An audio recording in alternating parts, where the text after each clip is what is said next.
Welcome back everyone to part 2 of the Tamiya Wild One Blockhead Motors Edition buggy build.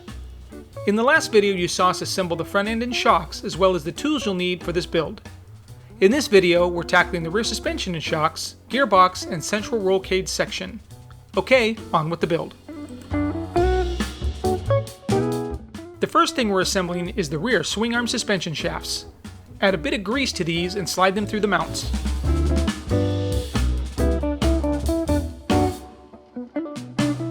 Pay close attention to the orientation of these mounts. It is possible to mount them on the wrong side of the car.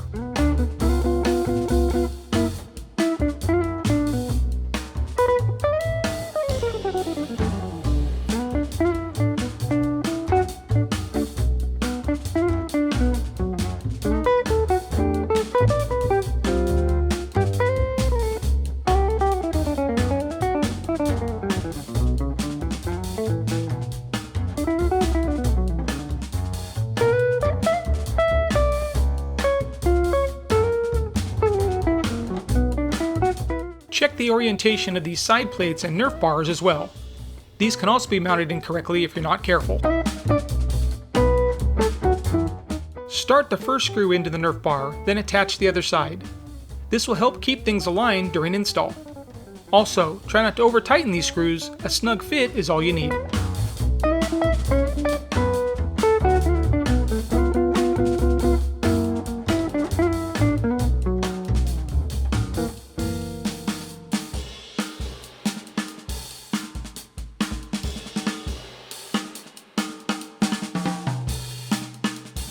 When tightening this body mount down, adjust it so that the hole faces the side of the car. Well, looks like we missed the front body mount in part 1 of this video series, so let's go ahead and attach it now. Make sure this hole faces the side of the car as well.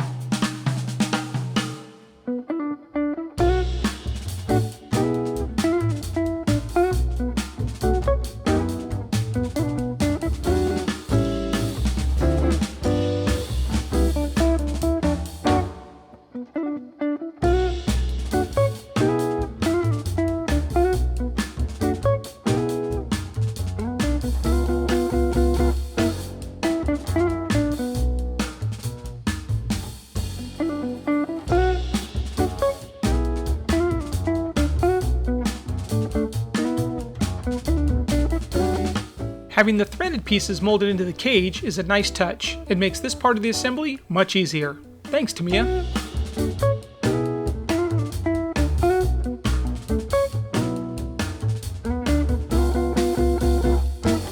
Don't forget to snip off the extra sprue pieces.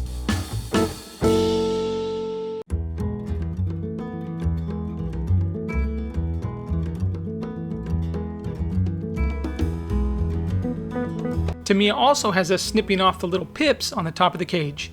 These won't be used with the Blockhead Motors Edition buggy.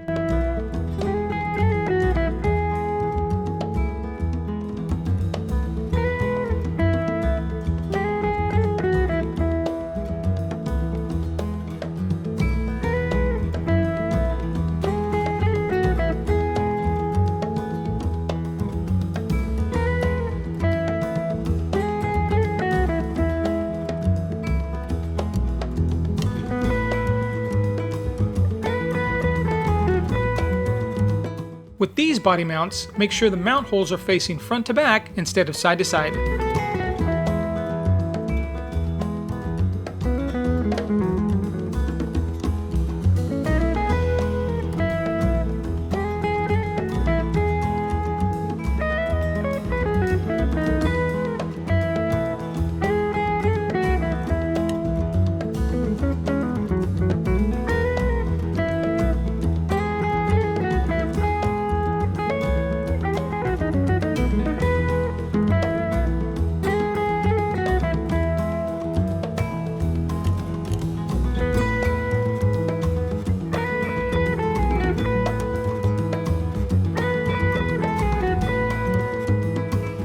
If you purchased a bearing kit, now's the time to get those ready for the install.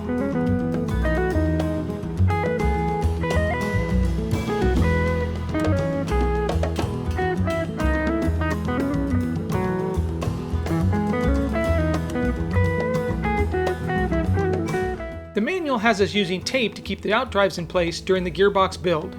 And that's probably a good idea, but we decided to give it a shot without it. It actually wasn't too bad.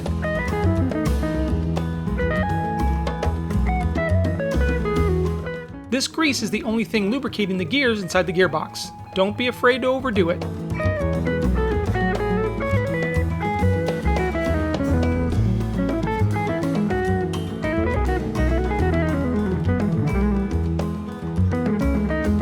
Make sure you drop the opposite satellite gear in place before the large internal gear. They do have to be installed in a certain order.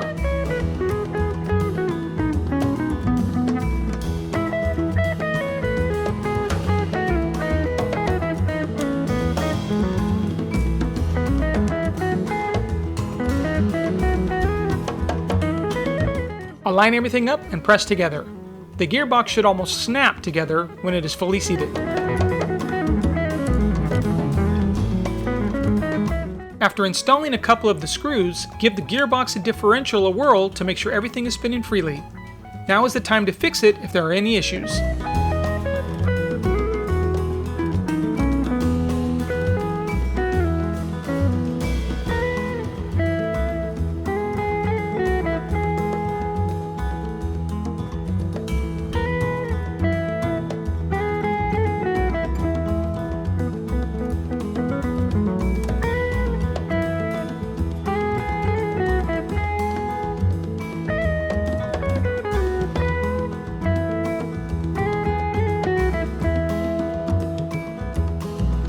For some reason, this part was a little tricky, aligning the mounting holes. I found attaching the lower mounts first was easiest and helped us align the top holes after. Don't tighten these screws down all the way yet. You can do that once they're all installed.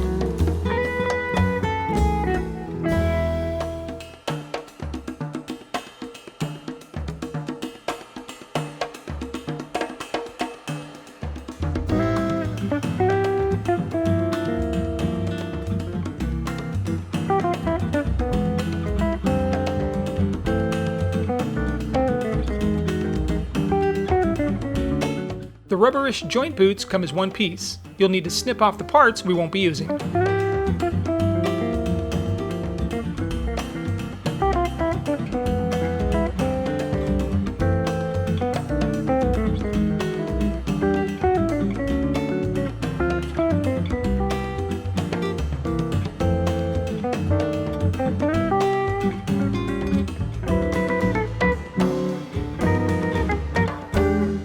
Apply a little grease into the axle to help keep the little black O-ring in place.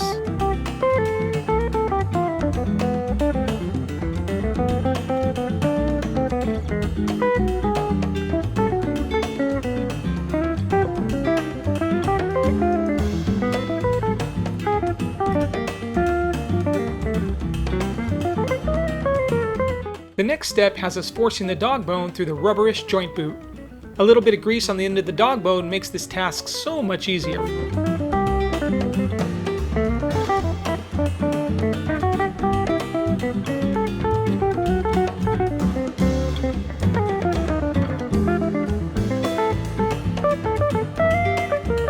When fitting these two assemblies together, make sure you key the dog bone to the axle.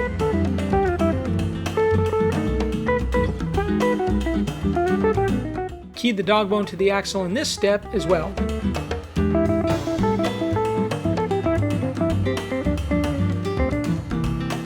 These little mounts are directional and have an R and L stamped in them for identification.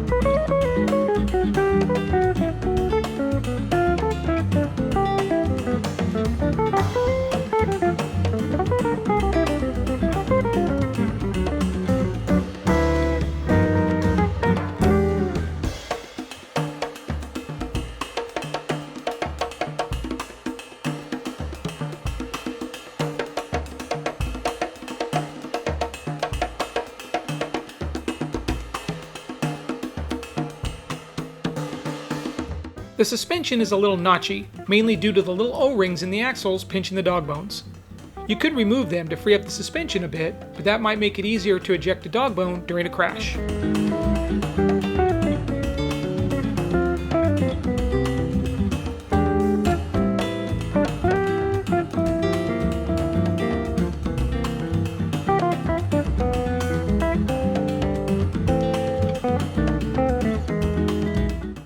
includes 2 pinions with the Wild One off-roader, a 15-tooth for aggressive acceleration, and an 18-tooth for more top speed. We like to go fast, so we're going with the 18-tooth.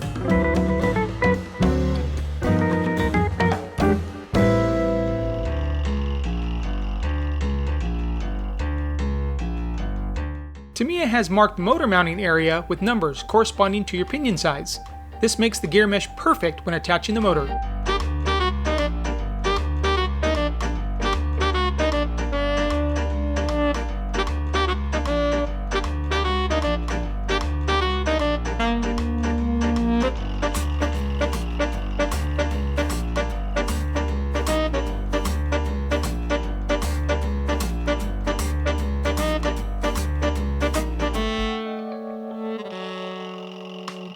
Since the rear shocks are almost identical to the front shocks we built in part 1, we're going to be assembling these at a slightly faster pace.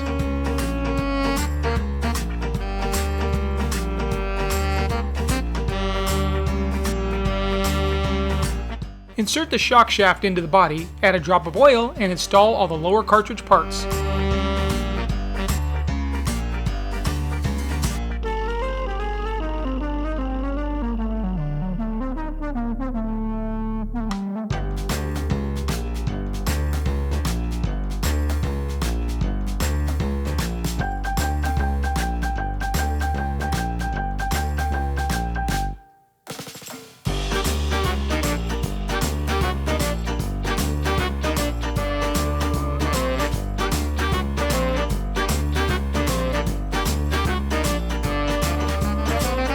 Fill the shock with oil, plunge the shaft a few times to remove any air bubbles, and set aside a few minutes for the air bubbles to rise to the top.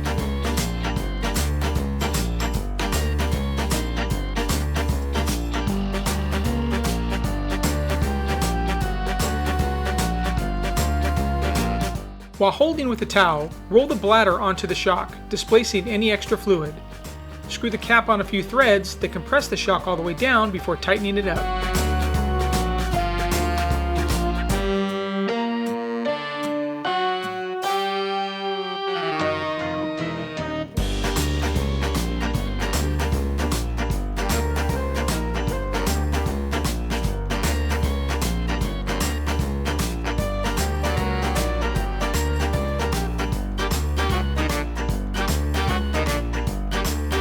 This is a great time to wash the outside of the shocks off with soap and water.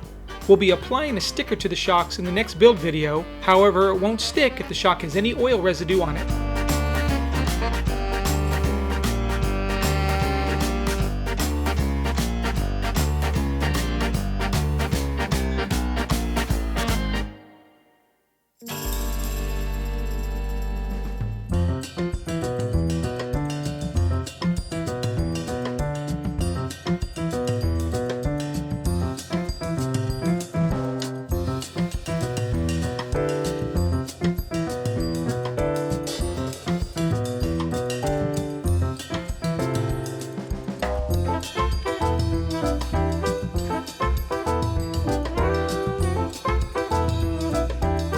Do not tighten these screws all the way down just yet.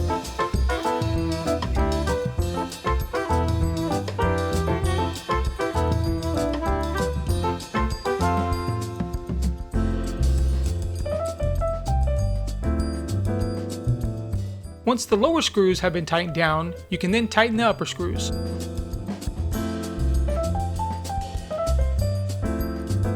Awesome job! You've just completed the rear suspension, shocks, and gearbox of your Wild One off-roader. Thanks everyone for following along with this build. It's been a blast so far. If you enjoyed this video, please give it a like. It really helps the channel out. And also, don't forget to subscribe and hit that bell icon to be notified of future videos in this series. See you in the next video.